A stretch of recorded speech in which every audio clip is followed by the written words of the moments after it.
Sir आप देख सकते हैं सर का जो है बच्चा जब पैदा होता है माँ हाथ फेरती है तो बाल बढ़ते हैं, शादी के बाद पत्नी जब बाल फेरती है हाथ फेरती है मतलब बाल पे हाथ फेरती है, आप समझ गए ज्यादातर। तो नवनीत भाई पे ऐसा लगा है कि भाई पूरे मोहल्ले की लड़कियों ने भी हाथ फेरा है, लेकिन बहुत अच्छा है इस उम्र में भी जो इन पे जोश है। मैं अक्सर जब बुजुर्गों के पास आता हूँ, इनके पास जब मिलता हूँ, और जितना ये कला के लिए काम कर रहे हैं इस उम्र में भी, रिटायर होने के बाद भी, वरना गवर्नमेंट एम्प्लॉय जब रिटायर होता है तो वो पेंशन पे गया छोड़ो ना, लेकिन साहित्य के लिए काम कर रहे हैं। गीत संगीत भी साहित्य का ही एक भाग है। तो सर मैं आपको नमन करता हूँ। सर की भी जो बात आपने कही, इनको थोड़ा सा सुनने में प्रॉब्लम है।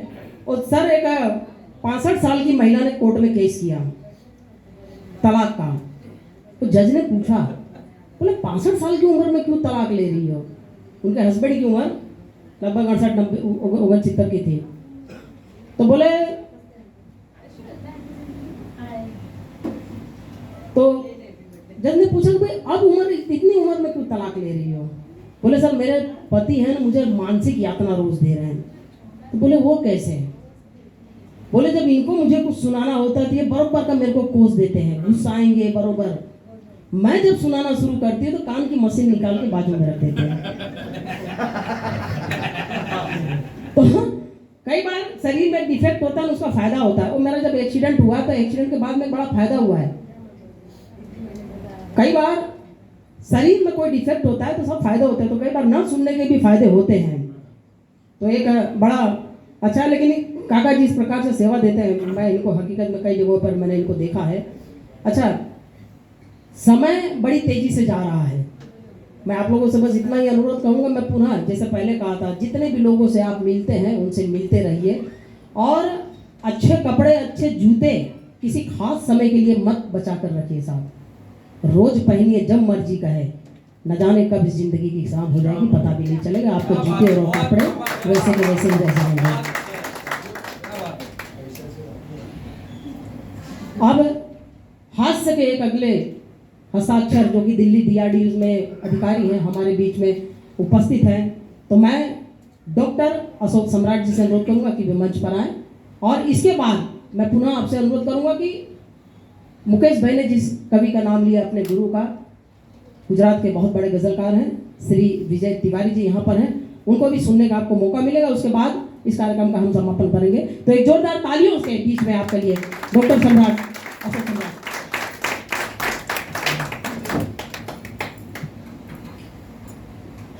सबसे पहले तो गुजरात हिंदी साहित्य अकादमी गांधीनगर और श्रेया फाउंडेशन का बहुत बहुत शुक्रिया। मैं मंच पर उपस्थित सभी विद्वानों को प्रणाम करता हूं, और आप बहुत अच्छा सुन रहे हैं, आपकी उपस्थिति को भी प्रणाम करता हूं। मेरा मन था कि मैं अपने मन की बात करूं, तो फिर मुझे लगा कि मैं अपने मन की ही बात कर लूं, क्योंकि मेरे पास मन है।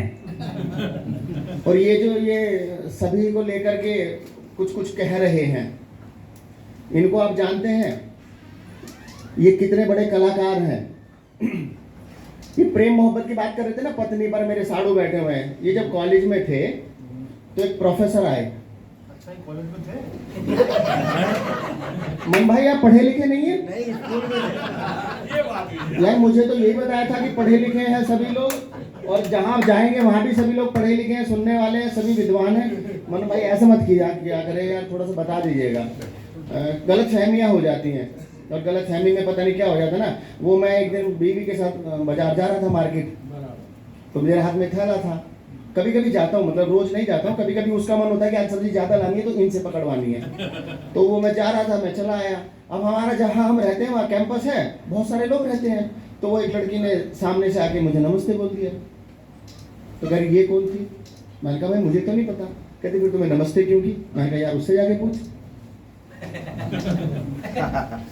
भाई एक दिन फिर मैं बाजार चला गया, हुआ ये कि फिर एक लड़के ने उसको नमस्ते कर ली। मैंने पूछा ये कौन था? कहता मुझे क्या पता। मैं कहा फिर इसने नमस्ते क्यों की? कहता उनसे जाके पूछ। तो ये मन भाई क्या हुआ, जब कॉलेज में थे तो क्लास में प्रोफेसर साहब आ गए। तो प्रोफेसर साहब का चैप्टर था कुछ प्यार मोहब्बत को लेके। प्रोफेसर साहब ने कहा देखो भाई, युवाओं सुन लो, ये प्यार मोहब्बत जो है ये कुछ नहीं होता। जो पेट की आग है सबसे बड़ी वो होती है। लेकिन मन भाई तो अलग ही किस्म के प्राणी है। ये कहता नहीं साहब, आपकी बात गलत है, प्यार मोहब्बत ही सब कुछ होता है। प्रोफेसर साहब इनसे उम्र में बड़े थे, तजुर्बे में बड़े थे, उन्होंने कहा नहीं, प्यार मोहब्बत कुछ नहीं होता, पेट की आग सबसे बड़ी है, मैं साबित कर सकता हूँ। तो उन्होंने क्या किया कि देखिए मैं प्रैक्टिकल करता हूँ। उन्होंने एक टेबल पर एक पिंजरे में एक चूहा बंद किया 1 हफ्ते तक। उस चूहे को बाहर निकाला, एक साइड चावल के दाने रखे, एक साइड एक चूहिया रखी। चूहा बाहर आया, उसने चावल के दाने देखे, फिर चूहिया को देखा, चावल के दाने देखे, फिर चूहिया को देखा, चावल के दाने देखे, फिर चूहिया को देखा। अल्टीमेट क्या हुआ कि उसने चावल के दाने उठाए। तो उन्होंने कहा देखो भाई, पहला एक्सपेरिमेंट सफल हुआ। कहता सर नहीं, हम आपकी बात से सहमत नहीं है। ये प्रोफेसर साहब ने दोबारा किया, 1 हफ्ते के लिए फिर चूहे को बंद किया।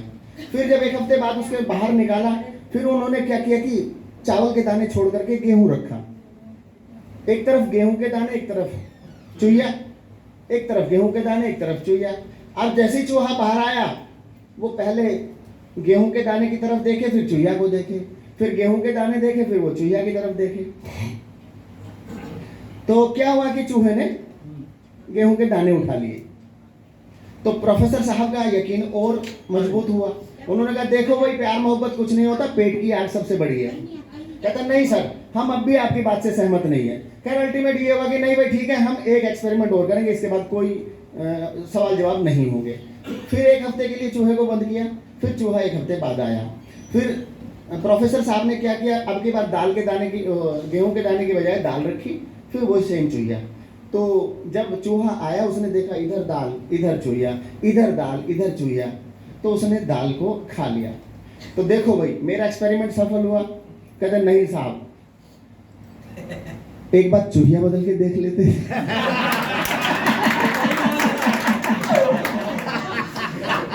तो हमारे जो मन साहब है वो आप जाने, मैं बहुत बहुत धन्यवाद करता हूँ मतलब गुजरात वालों को, गुजरातियों को, और मैं प्रणाम करता हूँ गुजरात की मिट्टी को कि जिन्होंने हमें 2 लाल दिए, बाकमाल दिए और बेमिसाल दिए। अब आप जहाँ जाना चाहें वहाँ चले जाइए। मैं बात कर रहा हूँ महात्मा गांधी और सरदार पटेल की। आप शायद समझ रहे होंगे कि अडानी और अंबानी, नहीं, आप तो मोटा भाई और दूसरे बड़े मोटा भाई का। तो मैं, चूंकि उन्होंने बता दिया मैं दिल्ली से आया हूँ, मैं दिल्ली में सरकारी नौकरी करता हूँ, मैं हाथ इसलिए जोड़ रहा हूँ कि कुछ मेरे मुंह से गलत ना निकल जाए कुछ। तो मैं एक दिल्ली के पास ही एक सटा हुआ कस्बा है, मेरठ एक जिला है, बहुत से लोग जानते होंगे, मैं वहाँ से हूँ। तो मैं अपनी बातें शुरू करूँ उससे पहले मैं बता देता हूँ कि मैं किस किस्म का प्राणी हूँ या मैं किस किस्म का कवि हूँ। मेरे छोटे भाई राजकुमार अर्जुन जी ने अपना परिचय मुक्तक दिया, तो मैं भी अपनी बात बता देता हूँ, मेरी बात आप तक चली जाएगी तो आप समझ जाएंगे। स्वागत है। कि बड़े ही हैं गजब मेरे, सभी ये ठाठ कहते हैं। क्या बात है। मुझे कुछ लोग त्रिवेणी का संगम घाट कहते हैं। बड़े ही हैं गजब मेरे, सभी ये ठाठ कहते हैं। मैं देख रहा था कि आपको याद भी है क्या, मैं भूल जाऊं तो मैं आप याद दिला दें। मुझे कुछ लोग त्रिवेणी का संगम घाट कहते हैं। कविता गीत गजलें और मुक्तक हैं मेरे दिल में, कलमकारों की दुनिया में मुझे सम्राट। बहुत बढ़िया, बहुत बढ़िया। और मैंने आपको बता दिया कि मैं मेरठ वाला हूँ, तो ऐसा माना जाता है, जो इतिहास में दर्ज है, कि क्रांति की सबसे पहली आज़ादी की जो मशाल है 1857 में, उससे पहले भी कुछ प्रयास रहे होंगे, लेकिन जो पेपर पर है कि वहाँ से जली। तो मेरठ वालों लोगों को लेकर एक अजीब, थोड़ा सा विरोधाभास कह सकते हैं मतलब कि मेरिट वाले ऐसे होते हैं वैसे होते हैं, मतलब तो मैं यहाँ थोड़ा सा बेशक आप मेरिट वाले नहीं हैं, लेकिन जितने लोगों को जानते हैं तो अगर उनकी कोई बुराई करता है तो उनको बता दीजिए कि मेरिट वाले कैसे होते हैं। मैं बताता हूँ कि मरने से कभी डरते नहीं यार मेरठी, क्या बात है। और कह के कभी मुकरते नहीं यार मेरठी। क्या बात है। ना हो यकीन तो आजमा के देख लो इन्हें आहा। कि 13वीं तक मरते नहीं यार मेरे। बहुत अच्छा, बहुत अच्छा, बहुत अच्छा। बहुत अच्छा। अच्छा, मन भाई सबको मजाक उड़ा रहे थे, और मजे की बात ये है कि इनके साड़ू बैठे हैं, उसके बावजूद भी ये मतलब प्रेमिका तक जा रहे हैं, अब भी लव लेटर भिजवा रहे हैं कबूतर के हाथों। उन्होंने अपनी बात मुझे बता दी है इसके लिए। हिम्मत की बात है। एक बार क्या हुआ, ये अपनी पत्नी के साथ मंदिर चले गए, तो पत्नी ने कहा कि तुम लाइन में लग जाओ, मैं थाली लेके आती हूँ पूजा की। अब ये तो जैसे इनकी मतलब नेचर आप समझ गए होंगे कैसे प्राणी है, तो ये लाइन में लगे हुए थे और इधर उधर गर्दन हिला रहे थे, अपनी आंखों को इधर उधर कर रहे थे। तो अब रहा गया नहीं तो मुंह से गाना गाने लगे कि कान में झुमका चाल में ठुमका कमर पे चोटी लटके, अरे हो गया दिल का पुरजा पुरजा लगे 85 झटके, ओ तेरा रंग है नशीला अंग अंग है नशीला। अब इतनी देर में ही पत्नी जी आ गई। आ गई। जैसे इन्होंने देखा मुड़ के, उसका डर सबको है। तो अब देखिए मजे की बात, कभी आदमी उन्होंने पूछा क्या कर रहे थे, कहता कुछ नहीं मैं तो आरती गा रहा था। कहते क्या मतलब, कौन सी आरती गा रहे थे? कान में झुमका चार में ठुमका कमर पे चोटी लटके, मैया कमर पे चोटी लटके, हो गया दिल का पुरजा पुरजा लगे 85 झटके, ओम जय जगदीश हरे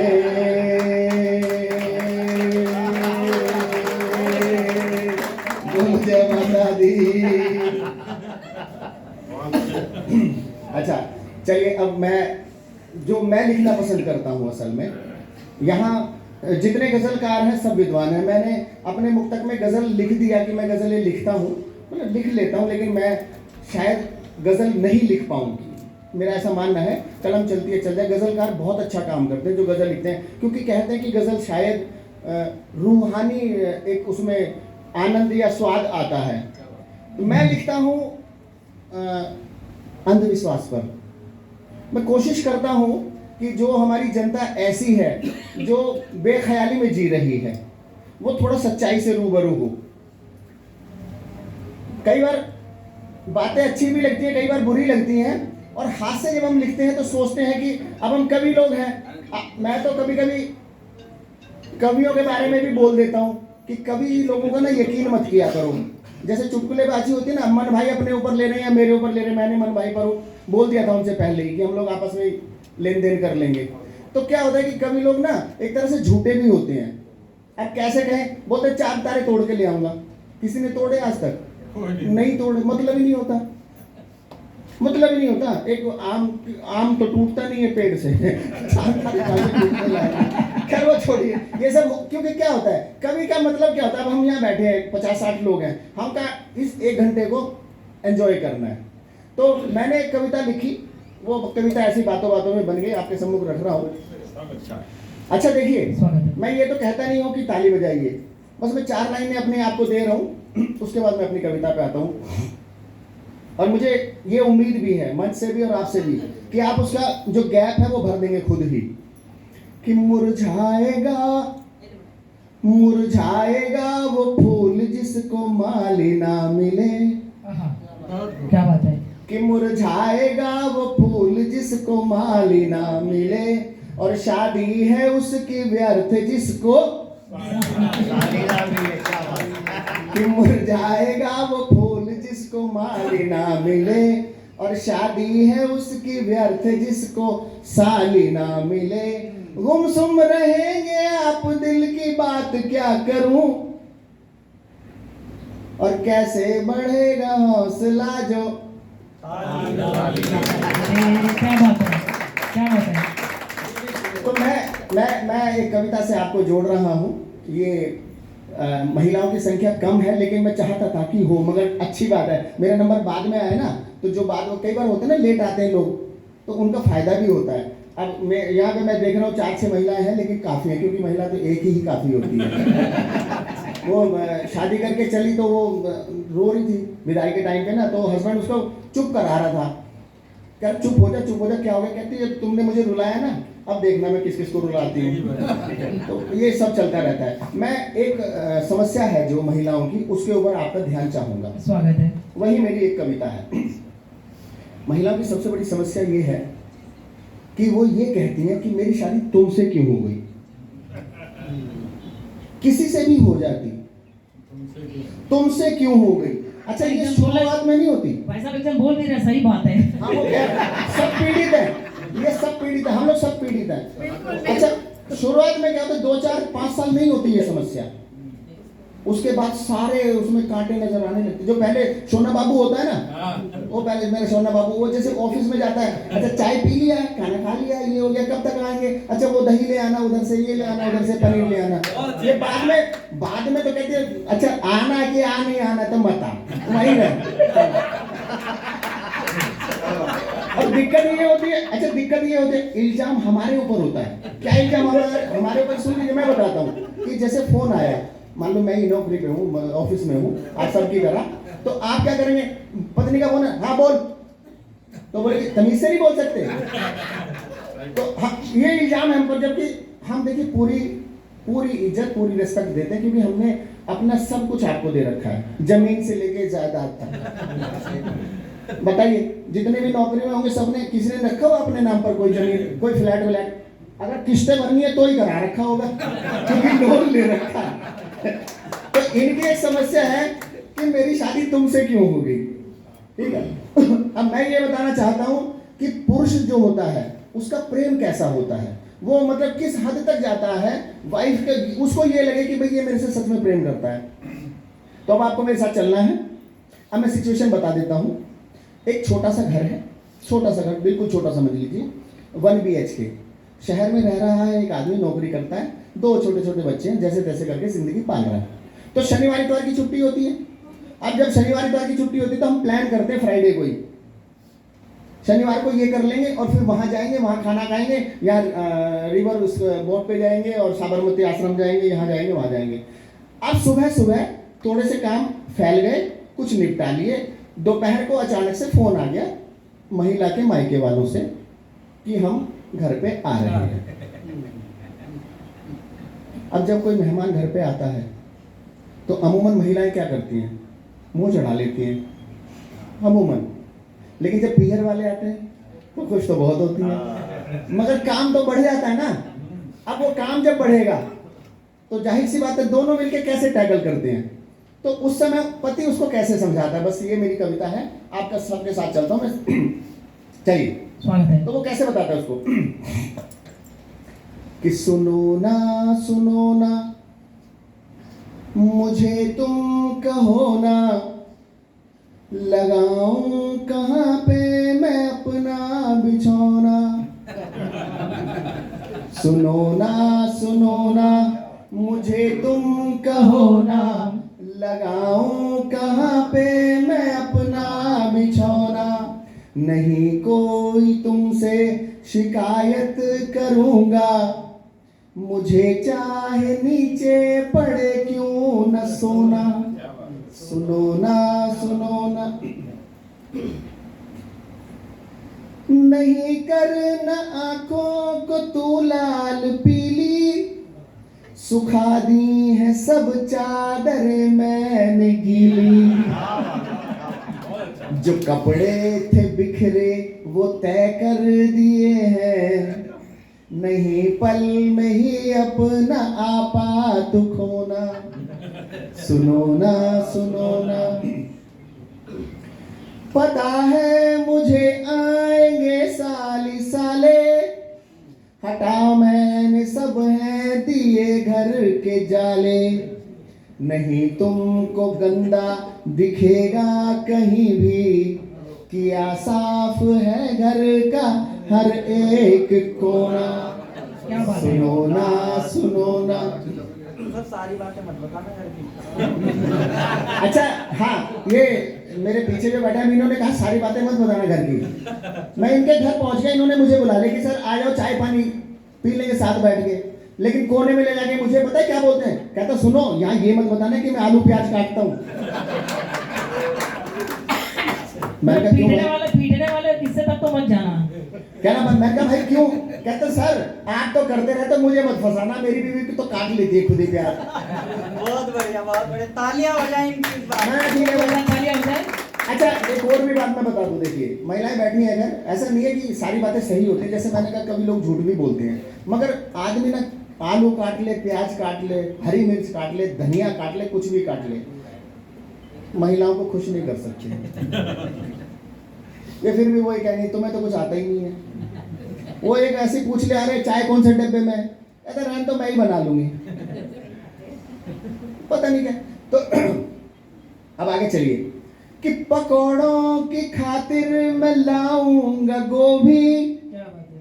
पालक पनीर और प्याज 1 किलो भी, तेरा मन हो जो तू बनाना वो सब ही बनाना, मगर खीर भर के भगोना। सुनो ना कि उनसे तू मन की हर एक बात करना, बेशक से चाहे पूरी रात करना, सुला लूंगा बच्चों को मैं पास अपने, परेशान ही तू जरा सा भी होना। अब एक और ख्याल रखना पड़ता है हस्बैंड को ही, कहते ना कि भाई आए हैं तो इज्जत भी करनी, कुछ दिखावा भी करना होता है कि कहीं कम तेरा हो नहीं जाए जलवा, बना दूंगा मैं थोड़ा गाजर का हलवा, दावत में कोई कमी रह न जाए, कहीं बोझ तुझको पड़े कोई ढोना। सुनो ना मुझे तुम कहो ना, लगाऊं कहाँ पे मैं अपना बिछोना। सुनो ना